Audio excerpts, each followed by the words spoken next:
اس بات سے، اس وجہ سے کہ جو تم اللہ پر ناحق باتیں کہتے تھے اور تم تکبر کرتے تھے۔ اب فرشتے جب ان کی جان نکال رہے ہیں اور ان پر سختی کر رہے ہیں، تو ایک تو ان کو یہ وعید سنا رہے ہیں کہ آج کے دن سے تمہارا عذاب شروع ہو گیا، جیسے اللہ کے رسول نے فرمایا نا کہ من مات فقد قامت قیامت، جو مر گیا اس کی قیامت تو شروع ہو گئی۔ تو یہ برزخ کی طرف اشارہ ہے کہ قیامت قائم ہونے سے پہلے بھی عذاب ہوتا ہے۔ تو آج کے دن تمہارا ذلت کا عذاب شروع ہو گیا، اور ذلت کا عذاب کیوں؟ دو دو جرموں کی وجہ سے۔ ایک یہ جرم ہے کہ تم اللہ پر ناحق بات کہتے تھے، اور دوسرا یہ جرم ہے کہ تم تکبر کرتے تھے، اللہ تعالیٰ کی آیات سے تکبر کرتے تھے۔ تو تکبر کی ڈیفینیشن بھی حدیث میں موجود ہے۔ اللہ کے نبی صلی اللہ علیہ وسلم سے ایک صحابی نے، جب آپ نے فرمایا نا کہ جس کے دل میں رائی کے دانے کے برابر بھی تکبر ہوا وہ جنت میں نہیں جائے گا، تو ایک صحابی نے پوچھا کہ اللہ کے رسول، بندے کا دل چاہتا ہے اس کا کپڑا اچھا ہو، اس کا جوتا اچھا ہو، تو آپ نے فرمایا کہ تکبر یہ نہیں ہے، یہ تو خوبصورتی اللہ کو پسند ہے۔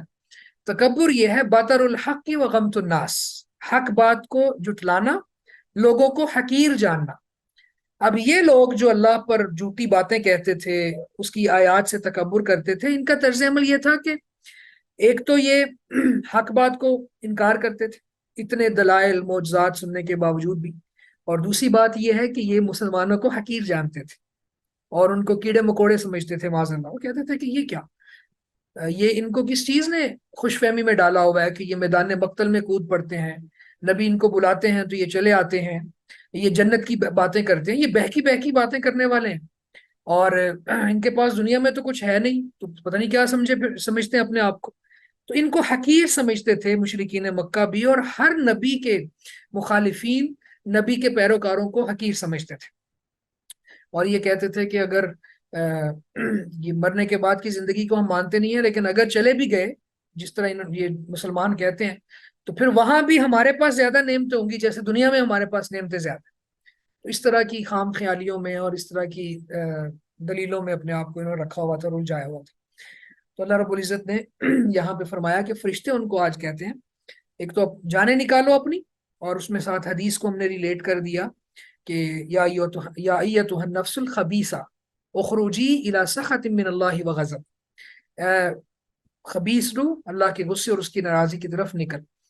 اور دوسرا پھر فرشتے ان سے کہتے ہیں کہ آج تمہیں رسوا کن عذاب دیا جائے گا، وہ عذاب جو تمہیں رسوا کر دے گا، ذلیل کر دے گا، تمہاری عزت خاک میں ملا دے گا، کیونکہ تم خالق کائنات پر جھوٹ باندھتے تھے، ناحق باتیں کرتے تھے کہ اللہ نے یہ نازل کیا ہے میرے اوپر، میرے اوپر وہی آتی ہے، یہ اللہ نے جھوٹ بولا ہے، یہ معاذ اللہ میں بھی اللہ کی طرح کوئی چیز نازل کر سکتا ہوں، یہ کون سی بڑی بات ہے۔ اس طرح کی باتیں کر کے تم نے خالق کو اتنا ہلکا گردانا، اور اس وجہ سے کہ جو تم تکبر کرتے تھے۔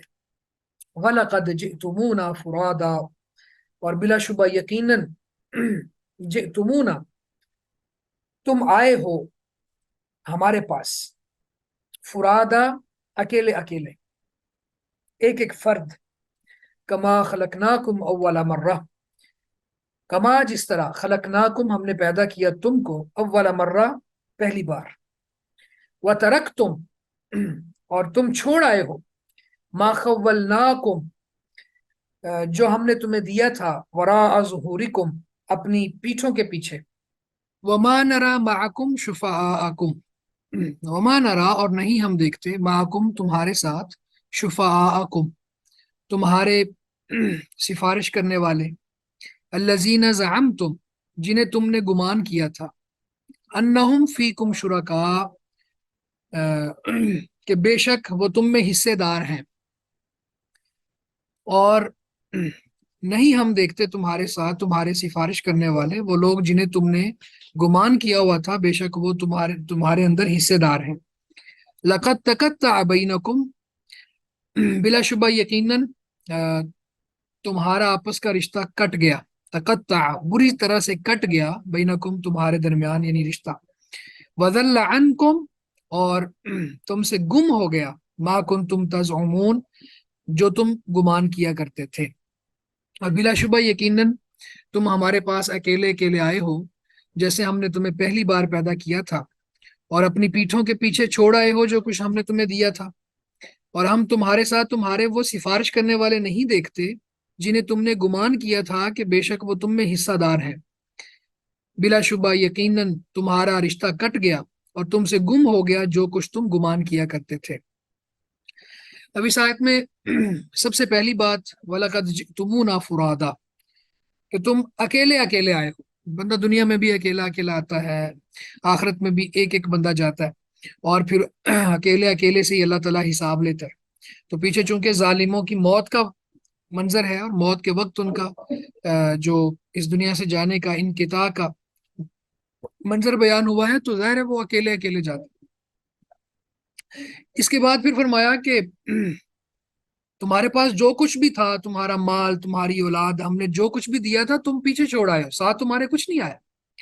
وہ اولاد جس کی بنیاد پہ تم تکبر کرتے تھے، وہ مال جس کو بنیاد بنا کر تم نبی کے ساتھ جنگ لڑتے تھے، مخالفت کرتے تھے، وہ ساری چیزیں تم پیچھے چھوڑ آئے ہو۔ اب تمہارے ساتھ تو کچھ بھی نہیں ہے، تم اکیلے آئے ہو۔ اور اسی طرح وَمَا نَرَىٰ مَعَكُمْ شُفَعَاءَكُمْ، اور جو تم نے اپنے بارے میں کہا ہوا تھا کہ یہ ہمارے پارٹنرز ہیں، یہ اللہ کے ساتھ ہم نے شریک بنائے ہوئے ہیں، یہ وہاں پہ ہماری سفارش کریں گے، یہ تمہارے جو نظریات اور عقائد تھے، آج ہم تمہارے ساتھ کوئی سفارشی بھی نہیں دیکھتے، کدھر ہے تمہارا سفارش کرنے والا؟ تو یعنی یہ ذلت در ذلت ہے ظالموں کے لیے کہ اللہ تعالیٰ ان سے کہہ رہے ہیں کہ تمہارا سفارش کرنے والا کدھر؟ اور اس کے بعد اللہ تعالیٰ فرماتا ہے لَقَدْ تَقَطَّعَ بَيْنَكُمْ، تمہارے رشتے تو ٹوٹ گئے۔ یہ جو تم نے دنیا میں رشتے بنائے ہوئے تھے، مختلف سلسلے جوائن کیے ہوئے تھے، آج تو یہ سب کچھ ٹوٹ چکا ہے۔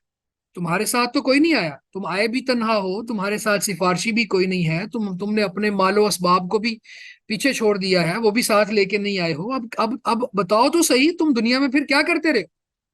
پھر تمہارے وہ عقائد، تمہارے وہ نظریات، آپ ذرا یہ دیکھیں کہ یہاں پہ جو مشرکین ہیں یا اللہ کے ساتھ جو شریک ٹھہراتے ہیں یا اللہ کی کے ساتھ بغاوت پر اپنے آپ کو اکسانے والے لوگ ہیں، آپ دیکھیں کہ ان کے لیے کتنا بڑا سبق ہے اس میں، کس خوبصورت انداز میں اللہ تعالیٰ ان کو سمجھا رہے ہیں۔ لیکن یہ لوگ پھر بھی باز نہیں آتے، پھر بھی انہوں نے سفارشی سمجھے ہوئے ہیں لوگوں کو کہ اللہ سے بچا لیں گے، اور میں فلاں کا کوئی نماز نہ پڑھے، کوئی صدقہ و خیرات نہ کرے، کوئی زکوٰۃ ادا نہ کرے، شریعت پر عمل نہ کرنے کے باوجود یہ سمجھتے ہیں کہ ہمارے جو پیر ہیں، ہمارے جس سلسلے کو ہم نے پکڑا ہوا ہے وہ سلسلہ ہمیں چھڑا لے گا۔ تو اللہ تعالیٰ نے یہاں پہ فرمایا کہ یہ سب تمہاری زوم ہے، یہ سب تمہاری سوچنے کی باتیں ہیں، حقیقت کے ساتھ ان کا کوئی تعلق نہیں ہے، تمہارا وہاں پہ تعلق بری طرح سے ٹوٹ جائے گا۔ وَضَلَّ عَنْكُمْ مَا كُنْتُمْ تَزْعُمُونَ، اور جو تم گمان کرتے تھے نا، جو تم